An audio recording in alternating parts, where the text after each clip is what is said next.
Hello les amis, nizeye ko mumeze neza, ndabaramukije mwese aho muherereye hose, meze neza ndaho. Hashize igihe nta video nshyira kuri YouTube, ariko ndababwira impamvu ntabwo nahagaritse YouTube.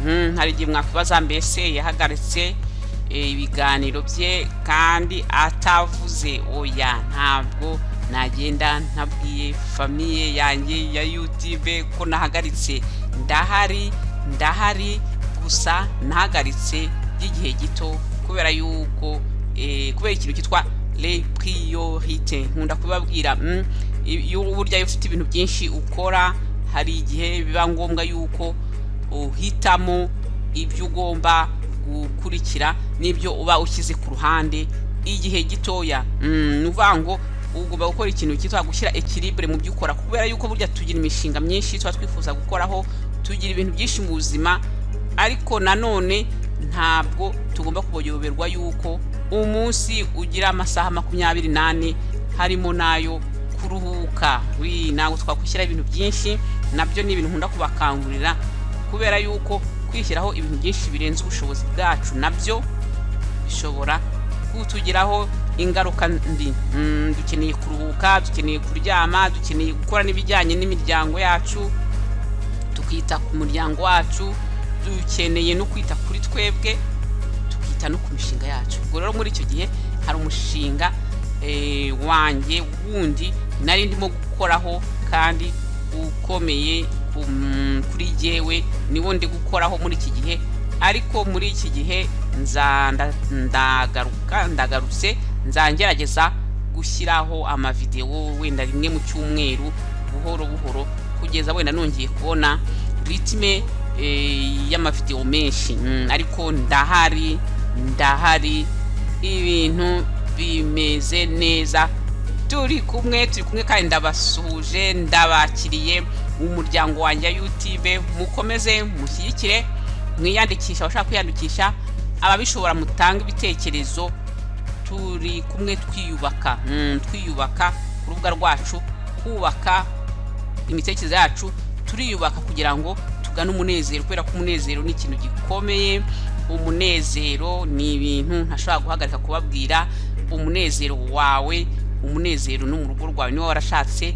Hanyuma nyuma y'umunezero nyine muzi ko nkunda kubakangurira gushaka imibereho, kubera ko no kugira imibereho myiza y'ubuzima, ukagira ifaranga, ugafata ubuzima bwawe mu maboko, ukiyitaho, ukagira ibyo ukora kugira ngo uteze ubuzima bwawe imbere, nabyo nyine bifasha umunezero. Ni ukuvuga ngo umunezero uri mu nshingano, uri mu ntego zacu kuri uru rubuga rwa YouTube rwa yubake.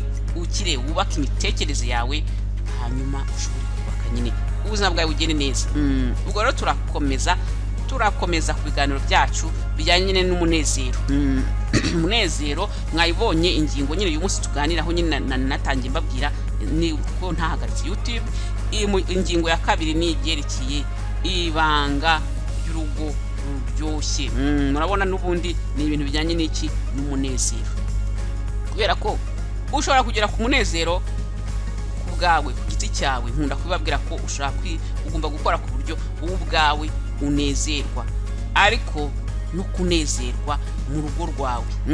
Uwo mwashakanye akagufasha nyine na kongera wa munezero wowe ugomba kwiha, kubera ko mbere na mbere niwe umunezero, ariko n'urugo rwawe rukeneye kuguha umunezero. Uwo mwashakanye ukeneye ko agufasha nyine gukomeza wa munezero wawe, ntakubangamire umunezero wawe, nyine akagukunda, rwa rukundo nyine wifuza ko ruharanira ko unezerewe. Rwa rukundo wifuza ni rwo rugufasha nyine kunezerwa. Ubwo rero ngira ngo mbaganirizeho uyu munsi ni ibanga rikomeye burya ry'abashakanye. Hari ibanga rikomeye ry'abashakanye. Iyo muri mu rugo hari ikintu ugomba kumenya kugira ngo urugo rwawe ruryohe. Ntabwo ari ibintu bikomeye abantu benshi bishyiramo. Urugo niko zubakwa, urugo ntabwo rworoshye, urugo ni ukwigomwa, urugo ni ukubabara ukihangana, urugo ni ukumira, urugo ni ukubabara ugashingiriza. Ariko byose biterwa no kutagira ubumenyi. Ni ubumenyi bukeya, ni ukutagira ubumenyi butuma abantu benshi baba mu ngo mbi ndetse hakaza n'amadivorce menshi. Ni ikintu cyitwa nanone hari ukutagira ubumenyi.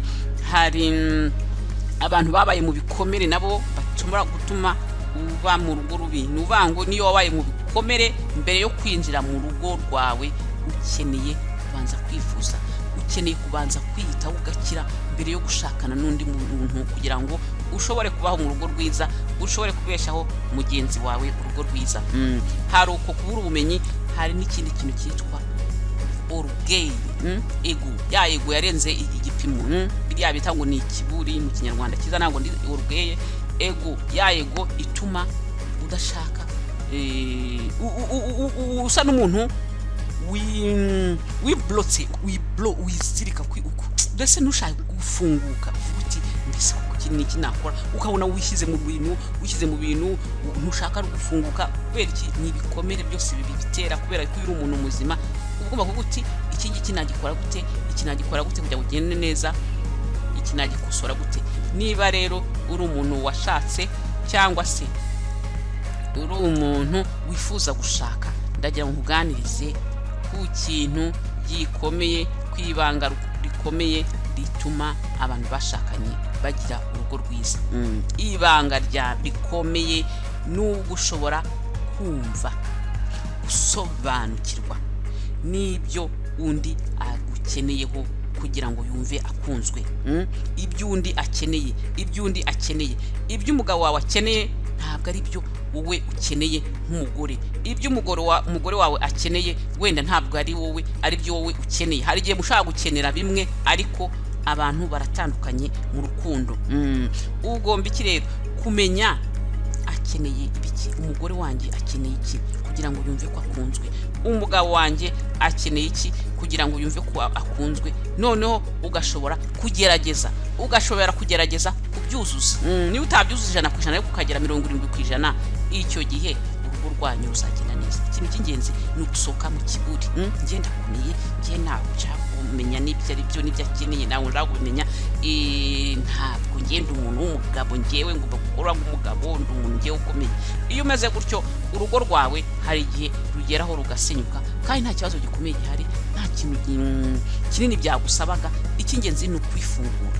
Ubwo rero uyu munsi ndagira ngo mbaganirize ku gitabo gikomeye cy'umugabo witwa Chapman yanditse.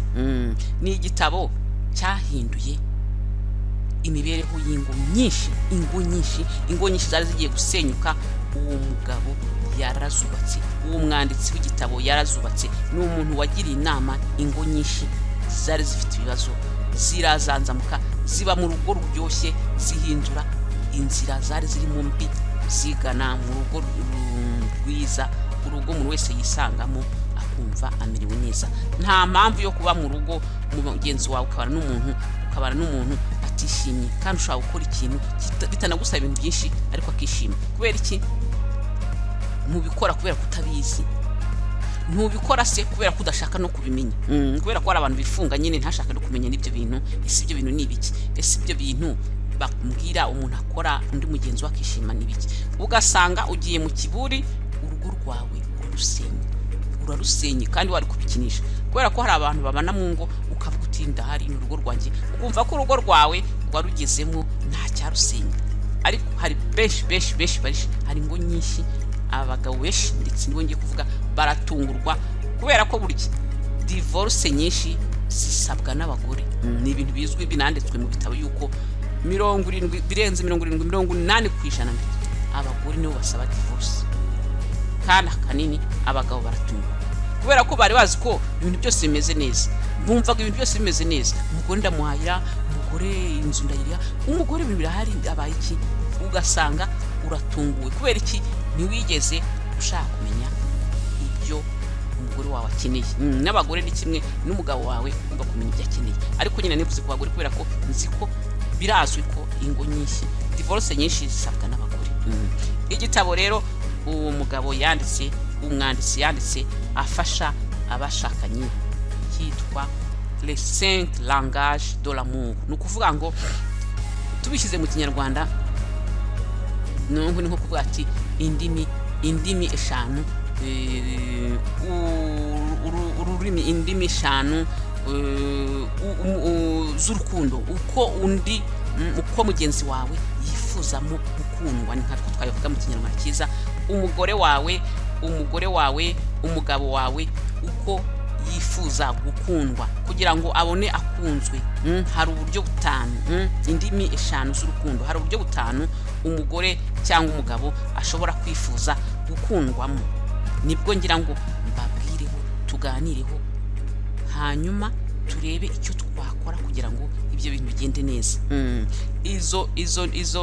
Izo ndimi uko ari eshanu, ni ukuvuga ngo buri muntu bitewe n'uko aremye, bitewe n'uko Imana yamuremye, bitewe se n'uko yabayeho, agira ururimi yumva yifuza gukundwamo, ururimi yumva mugenzi we yamukundamo. Ni ukuvuga ngo hari ibyo akenera, hari ibyo akenera. Hari uburyo rero, ururimi rwa mbere rero dukoresheje uko abyita, aravuga ngo hariho umugabo cyangwa se umugore wifuza gukundwa, wumva ko akunzwe, yumva ko akunzwe kubera iki? Amagambo meza abwirwa n'uwo bashakanye, amagambo meza, les belles paroles.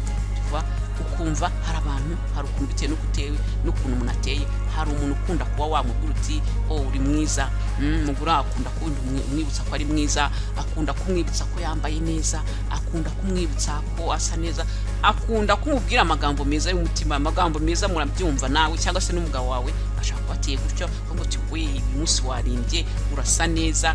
Akunda kumubwira ati umuntu uri mugira ibitekerezo byiza, akunda kumubwira aya magambo nyine meza. Murabizi amagambo meza y'abantu bakundanye, amagambo yumva yuko umushyize hejuru, yumva kumuha agaciro, akumva kumuha agaciro, akumva ko umukunda kubera ko uzi kumubwira amagambo meza, nuko ateye, nuko arimo.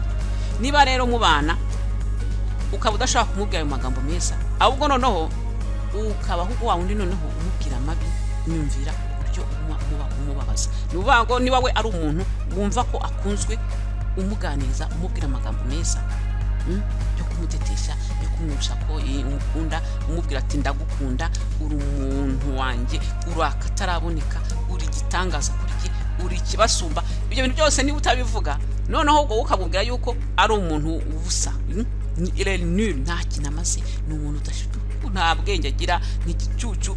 Noneho ukajya noneho no munsi, ni ukuvuga ngo ntumuhaye bya bindi akeneye, noneho ugiye noneho ubwo no kubishyira hasi, wumve urumva uri kumubeshya mu rugo, rubishye. Burya agahinda kaba karamwishe. Iyo ari umuntu ukunda ko abwirwa amagambo meza, wowe noneho ntunayamuhe, niba utanayamuhaye ntugire wenda n'icyo umuhaye, waho ngaho aragira. Noneho reba rero ko noneho ujya no hasi no kumubwira amagambo mabi, urumva ibintu abamo.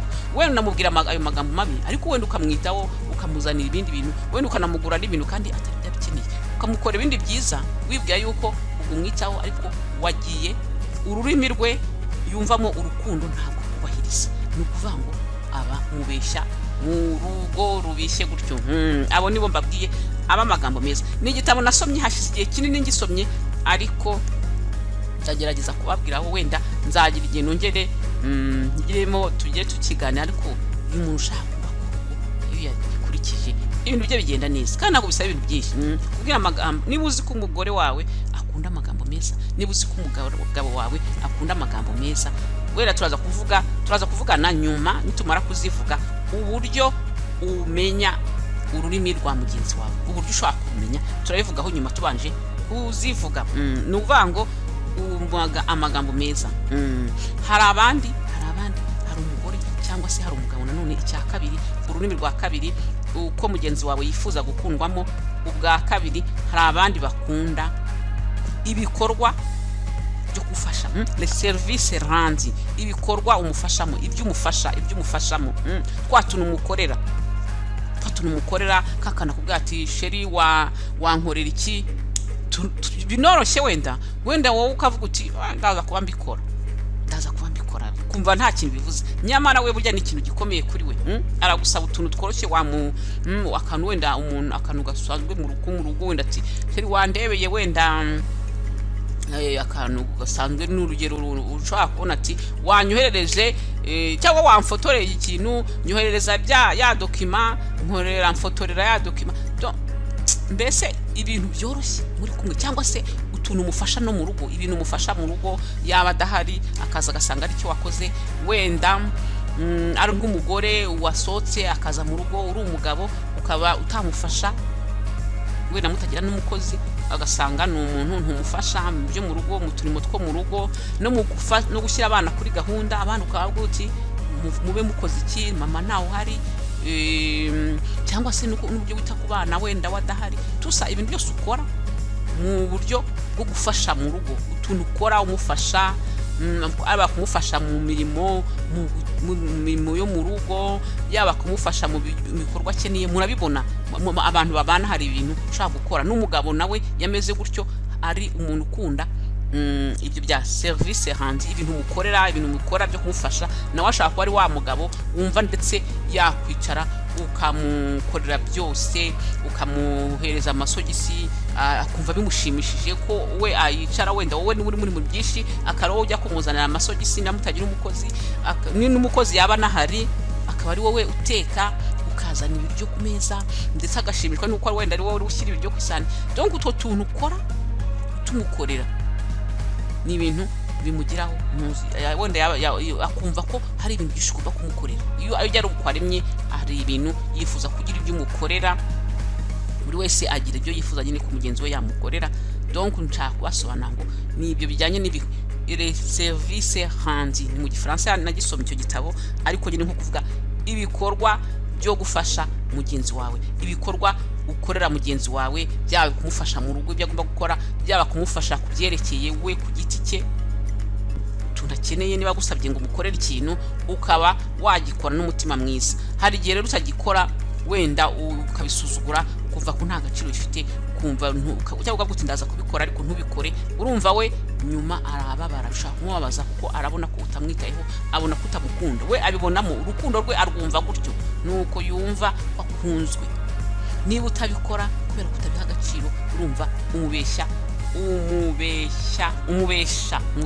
mu rugo, mu rukundo rubishye, aba mu rugo rubishye kandi utabizi, akaba wenda aba mu rugo rubishye ntabikubwire, cyangwa se hari n'igihe abikubwira ariko ntubyumve kubera ko utazi ibyo bintu. Kuko burya wenda ngiye kubabwira n'abandi biva mu ariko burya urukundo mugenzi wawe yifuza ko umukundamo ushobora kurubonera mu kuntu akwitotombaho, mu tuntu akubwira ati hano kutangore ibi kubera iki, buri gihe wenda agahora nabigusubiramo ahubwo ati ibingibi burimo ntubikora neza, ibingibi uzankuriye, ugasanga twa kundi ahoraganya akwitotombaho uti ibi n'ibi. Uburyo hari igihe urebye neza usanga nyine harimo bwa buryo bwe yifuza gukundwamo, yarangaje ye d'amour, ururimi rwe nyine rw'urukundo rwe. Ukuvuga ngo ni icya gatatu turi kuvugaho, service hanze. Yuri muzi rero ururimi umuntu wawe akunamo ukarwubahiriza, ibintu byose bigenda neza.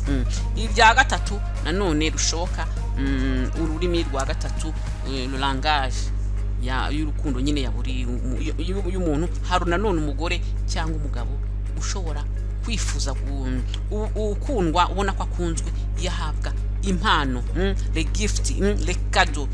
Hari abantu bakunda le cadeau, ko wamugurira utuntu, ari umugore agakunda kumugurira, yabagize ikintu agakunda kumuzanira ururabo, agakunda utwo tuntu umuha. Hari abakunda nyine ibyo bintu mugurira, amasakame, amakado umuhereza, urabyumva, impano umuha. N'umugabo hari igihe aba ateye gutyo, akunda kumuha ibintu, uri umugore. Ni ukuvuga ngo buri wese aba agomba kumenya mugenzi we, kubera ko ikibazo hari igihe amakosa abantu benshi bakora, amakosa ingo nyinshi abantu benshi bakora n'abantu bakundanye, nuko hari igihe ushaka gukunda mugenzi wawe mu rurimi rwawe, wowe mu rurimi rwawe, wenda wowe ukunda ko umuntu ukunda yaguha amakado, ukumva ko nawe uwukuze ugomba kumuha impano.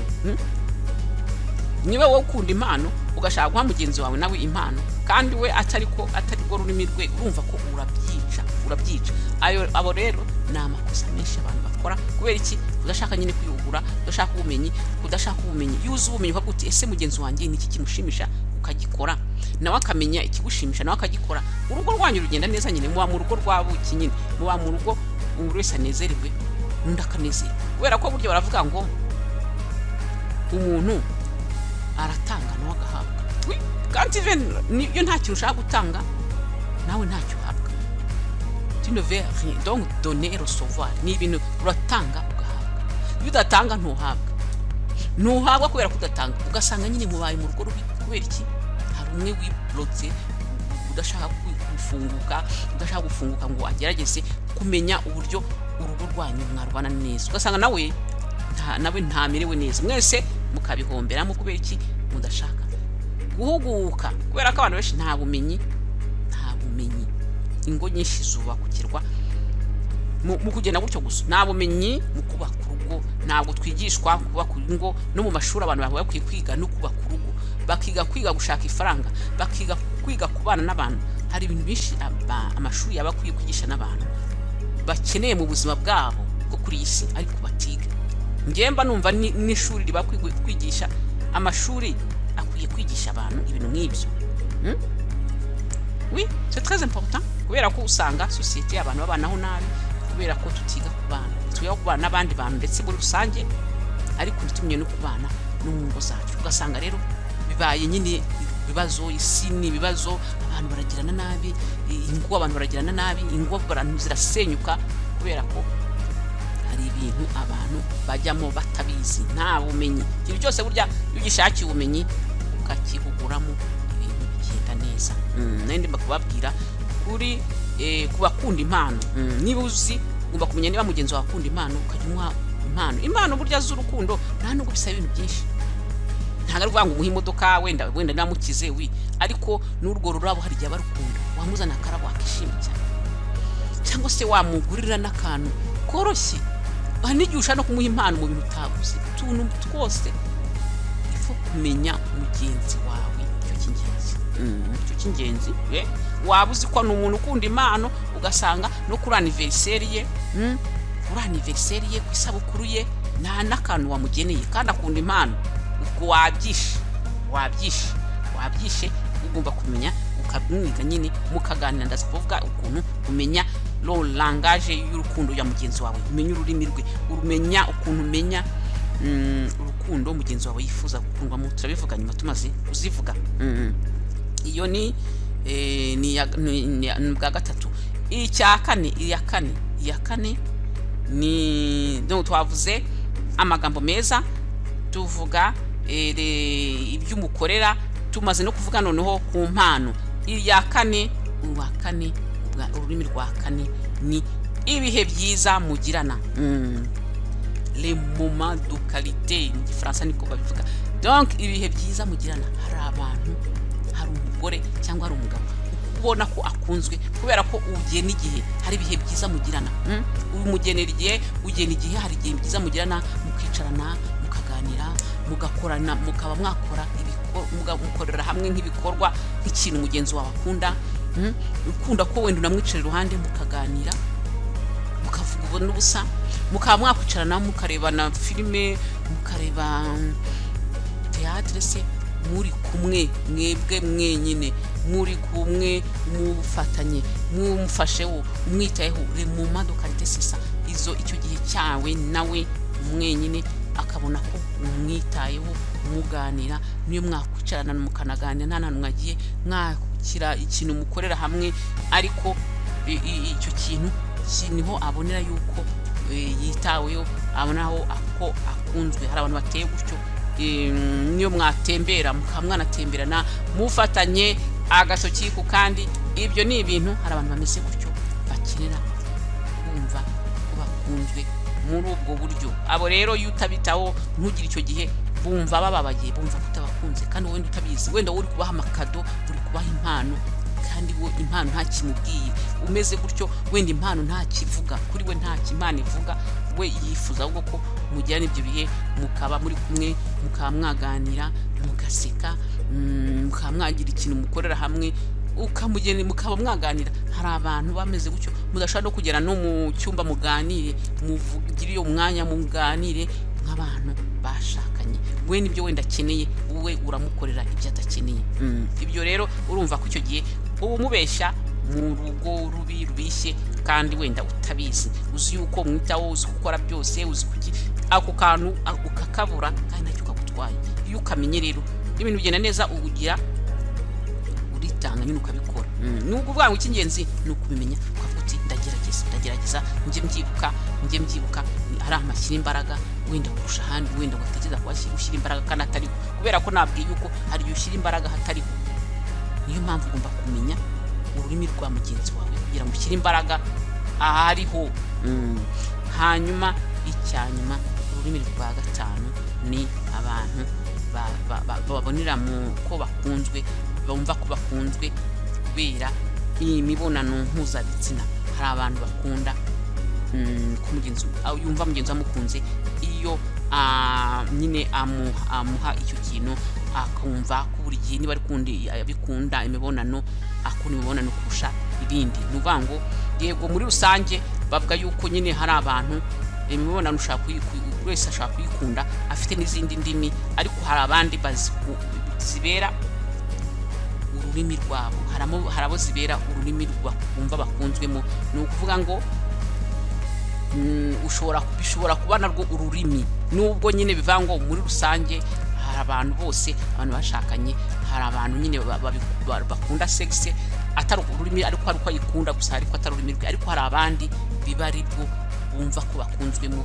Urumva ko icyo gihe nanone ni urundi rurimi rwe ugomba kumenya. Uri umuntu washakanye nawe ukamenya uko urwitaho. Uretse ko banavuga yuko muri rusange wenda abagabo bashaka gukunda sexe kurusha abagore, ariko hari n'abagore bayikunda, ariko bavuga yuko hari abagabo nyine bayikunda muri rusange n'abandi, ariko hari n'abandi bayikunda nk'ururimi rwayo, cyangwa se n'abagore. Hari n'abagore bakunda sexe ari rwo rurimi rwabo. Ni ukuvuga ngo byose ni ukugira gute, ni ukugenzura ukamenya icyo mugenzi wawe akunda, ukamenya ururimi yumva ko akunzwemo, hanyuma ukarwitaho kugira ngo urugo rwanyu rugende neza. Ni gute rero wamenya ururimi rwa mugenzi wawe? Kumenya ururimi rwa mugenzi wawe ntabwo ari ikintu gikomeye, ni ukuba uri umuntu ufungutse kuvugana, kuganira nawe ukarumenya. Hari kwitegereza, kureba uburyo yuganira n'umuntu, ukamutega amatwi, kumutega amatwi. Burya mu bintu akubwira, iyo umutega amatwi, niyo atanabikubwira, ariko iyo umutega amatwi ukamuha uwo mwanya, ushaka kubona ururimi rwe, ushobora kurubona muri twa tuntu ahora yitotombamo. Kwa tuntu urakubwira, ariko shiri hano uko kutakoze iki, ariko ko nagusabye ngo nkorere iki, wera icyo wanga kugikora. Wenda wowe uvuga uti ndagikora, ariko ntugikora, kandi ari utuntu tworoshye wenda. Ariko burya hari igihe aba ari ururimi rwe, hari igihe aba ari ururimi rwe utabizi, wowe ukabikinisha, ugasanga uramubeshya mu rugo rubishye, uramubeshya mu rukundo rubishye utabizi. Nuvuga ngo muri utwo tuntu ahora akubwira ahangaha wenda ntuhakoze neza, ahangaha wankoreye ahandi ikintu wakinkoreye, cyangwa se ugasanga ari totomba kuri anniversaire wenda ati ntiwakintu wampaye, ukabigira ati wowe ni ugupfusha ubusa amafaranga, ukumva ko ari ugupfusha ubusa wenda, ariko ururimi rwe. Ugomba rero kumenya icyo akunda, cyangwa se nyine mukanabiganiraho, kubera ko buri wese nawe yabimenye, yari umuntu wabyize. Nawe ubwawe ugomba kwimenya, ukamenya ururimi rwawe, ukaba wabiganiza mugenzi wawe, mukabiganiraho, ukamubwira ibyo ukunda, kubera nyine no kubireba muri ibyo bintu bitotombamo, no kubiganiraho. hari n'igihe uwo mwanditsi we avuga yuko kubera ko n'umuntu wafashaga amashakanye benshi, n'umuntu wafashije abashakanye benshi basubiza ingo zabo, arongera arazisana. Yagiraga inama abantu, akababwira ngo nasumye yavuze ngo yahaga urupapuro buri wese akajya ku ruhande rwe, n'undi akajya ku ruhande rwe, akandika akavuga ati genda wandike ikintu wumva ko mugenzi wawe yakora ibintu mugenzi wawe adakora, wandika uti nifuza ko umugabo wanjye akora ibi, nifuza ko umugabo wanjye agira ku kintu akamubwira ati wandike byose ibyo wumva kugirira akora bibi bikubabaza, ubyandike ibyo uko wifuza ko yahinduka, uko wifuza ko ibyo wifuza ko yakora ubyandike. Umugabo akandika ibye, umugore akandika ibye, hanyuma akaza agahuriza hamwe ibyo bintu agasanga nyine nibyo bivuze, ibyo biba bivamo langage y'urukundo ya buri wese. Nibyo bintu yandika, muri ibyo bintu bitotomba, muri ibyo bintu agaya mugenzi we, nibyo biba birimo umuntu yumva yifuza gukundwamo kwe. Noneho akazana ugasanga ashyize hariya yabahuza, ugasanga nyine ni ibintu bidakomeye ariko urugo rwabo ruri hafi gusenyuka.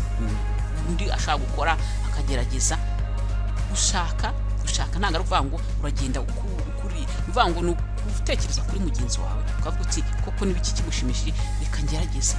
Niba utanagize 100 ariko gera 70% aho kugira ngo ubeshe mugenzi wawe urugo rubishye. Niba ufite n'ikibazo kubera ko hari abantu bashaka bafite ibibazo ugasanga barabesha bagenzi babo mu ngo mbishye, ufite ibikomere, ufite ubuzima wayemo bwakwangije mu bwana bwawe, mu burere bwawe warangiritse, wijya gushaka utarakira, banza wiyiteho, banza wivuze mbere yo kuzana undi mu buzima bwawe kugira ngo umwangize, kugira ngo ugirire mugenzi wawe, kugira ngo umubesheho mu gahinda, umubesheho mu bintu avuga ngo njyewe ngo umuntu yanyishe mpagaze, umuntu yakwishe uhagaze kubera yuko nyine yafite ibikomere,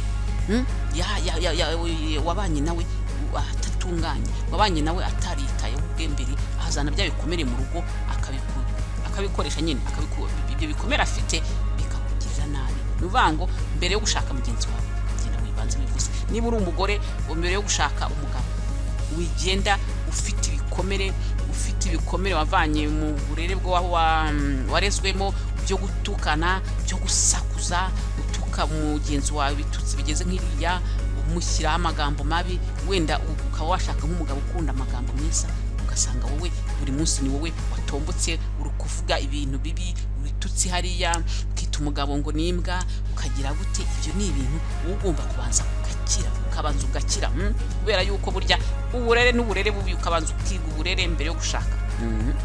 Kubera ko n'abagabo ni kimwe, niba warabaye mu bikomere bibi gerageza ubanza ukire, hanyuma nushaka ugerageza kwifungura, kubera ko hari abantu bifunze mu mutwe, uba wanabwiye ikintu se tugerageza ibi ugasanga arifunze nta mpamvu. Na mugenzi we yamubwira se twagize ikintu duhindura, twarebye ibintu byadufasha kugira ngo urugo rwacu rugende neza, reka da, kubera iki urafunze, uri bloke muri wowe kubera ibintu wabayemo ntabwo bizi, ariko kugerageza uvuga uti ni iki gituma ntagerageza ngo ndebe ibyo bintu, numva ibyo bintu byafasha kugira ngo mugenzi wanjye amererwe neza. Mbese bigutwaye iki ushyira imbaraga mu kintu kugira ngo mugenzi wawe amererwe neza? Ariko urasanga abantu barabana mu kiburi, muri orgueil, barabana muri ego. Mugenzi wawe aragusaba ikintu yawe ndagikora, kugira mwereke ni ngiye ukomeye, ugasanga ni ngiye ukomeye ushaka gukina nisenye urwawe, kandi nta kintu bimaze. Gusenya ni ibintu bituma bigira ingaruka ku bana mbana, ni ibintu bikugiraho ingaruka nawe nta nyungu bigiramo. Ariko nyine nanone ibyo rimwe n'ibyo abantu, niba mugenzi wawe akubeshaho nabi, niba mugenzi wawe akugirira nabi, hari ibintu nanone biri kutihanganira, kubera ko umunezero wawe niwe ubanza. Ni ukuvuga ngo mukicarana mukamenya icyo mugenzi wawe yifuza. Ushobora no kubimubwira uti ngiye numva ibi n'ibi biranshimisha.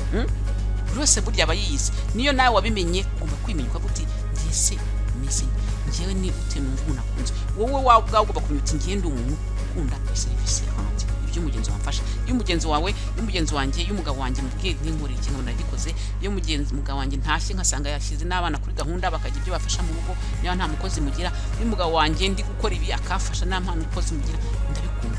Nawe uri umugabo uti umugore wanjye nsanga ntegura ibi, nkagenda imyenda yanjye akayitegura, ntera ipasi, amasogisi yanjye nkambara, ndabikunda. Nkunda ko amereza, nawe ukimenya uti ngiye ndi gutya, nteye gutya, ngiye ndi umuntu nanjye ndi umuntu ukunda kugira utuntu afasha ukuntu uteye, nanjye nkunda kuganira. nkunda amakadosi nkunda iki, ukimenya na mugenzi wawe akimenya, no buri wese akabwira undi uko yifuza kumva ururimi rwe bibatwaye iki, mukabigerageza. Cyo gihe mugira urugo rwiza. Kubera iki mutava muri ibyo bintu byo guhimana mu bintu byo ndakomeye, ngiye ntabwo ushaka kumva, genda umuntu ukomeye, genda umugabo, ntabwo umugabo umugore amubwira ngo umugabo amubwira ibyo agomba gukora, ugasanga uri muri ibyo. Ndumutware umugore nakubwira ati sheri hano hantu ukiremereza, nyuma urugo rwasenyuka ugasanga uva umugore ni mubi, kandi ari ukubera ko utagerageje gushyiramo imbaraga. Kandi nta n'ikintu kinini bisaba, ni ikibazo cyo kubifata icyemezo, ni ukubifatira icyemezo, nta kindi. Abantu benshi bafashe icyemezo cyo kuvuga ati ngiye nzaharanira urugo rwanjye kugenda neza, ukabigira priorite. Kubera ko bitagize priorite mu Kinyarwanda ni kuvuga kubiha agaciro, guha agaciro urugo rwawe, guha agaciro mugenzi wawe, ukavuga uti ni ibintu nshyira imbere mu buzima bwanjye, umuryango wanjye mushyira imbere.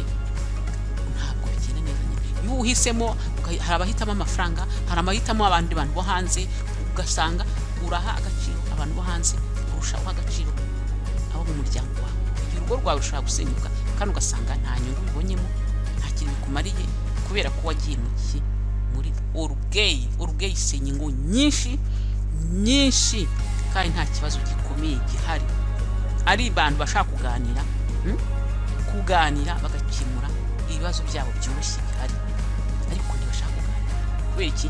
Iyo cyo cyawo ego mu Kinyarwanda ikiburi simbanze nk'ibyo, ariko gisenya ingo nyinshi zisenyuka nta bibazo bikomeye bihari, nta bihari, ariko ntibashaka kuganira. Buri wese aranyura hariya ndakomeye, undi umugore anyure hariya ndakomeye, umugabo anyure hariya ndakomeye, hanyuma kuganira byange, urugo rusenyuke. Mwavuga ati no, ndewe uriya arakomeza ajya nyirate wo kuri yanjye ngiye bishaka kubaho nkanezerwa njye nyine, ukanyura hariya.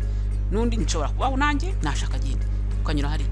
Kandi harimo abana ni ikibazo gikomeye. Abana nibo ikibazo kiba gikomeye. Iyo mubikoze gutyo, nawe ubundi byo unezerwa, buri wese abashaka umunezerwe. Ntabwo urugo bivuga ngo undababare, ntabwo urugo bivuga ngo nzabaho neziritse. Urugo ushaka kunezerwa ye guzagira ibihangana, ariko urugo ntabwo ari niko zubakwa.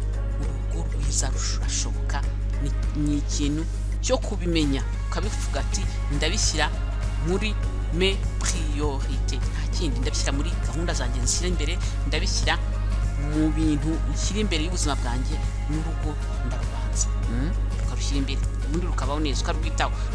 None nujya kwirirwa uri hanze wiyemera nawe ntushaka uzasenyuka, ukirirwa uganira n'abantu ingo zabo zasenyutse, nibo bakugira inama, ukirirwa mu bubari wiyemera, urugo rwawe ukaruta, ugataha ijoro, ejo ugataha igitondo, ngo uri kubaka urugo rwawe rugasenyuka. Kandi wenda nta kintu kibazo gihari, ushobora kunezerwa.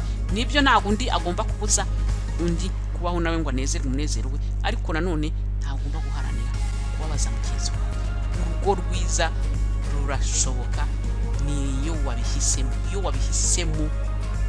birashoboka, kandi nta kintu gikomeye kirimo. Mwabyumvise rero, nizi ni uburyo bwo gukunda butanu ashaka kubaganiriza uyu munsi.